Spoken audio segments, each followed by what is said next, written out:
পেঁপে সবজি এভাবে রান্না করলে অসাধারণ লাগে কিন্তু খেতে। বেশ বড় সাইজের একটা পেঁপে আর ২ টো আলু নিলাম। ওগুলোকে ডুমো, ডুমো করে কেটে ধুয়ে পরিষ্কার করে নিয়েছি। তারপর কড়াইতে খানিকটা মুগ ডাল বসিয়েছি। মুগ ডালটা ভালো করে ভেজে নিলাম।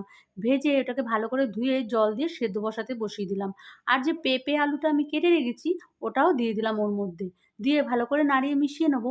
তারপরে একটুখানি লবণ ফেলে দেবো, মানে পরিমাণ মতো লবণ দেবো। দিয়ে ভালো করে মিশিয়ে নিয়ে ঢাকা দিয়ে দেবো সিদ্ধ হতে। তোমাদের হাতে যদি সময় কম থাকে তাহলে তোমরা এই কাজটা প্রেশার কুকারেও ২ টো সিটি দিয়ে করে নিতে পারো।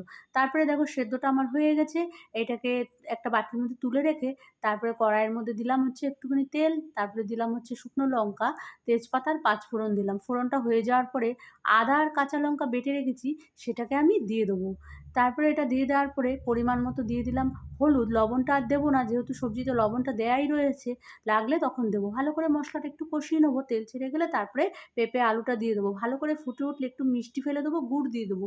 ভালো করে শুকনো, শুকনো হয়ে এলে তারপরে ঘি ফেলে নামিয়ে নেবো। ভালো লাগলে একটা লাইক আর শেয়ার করো।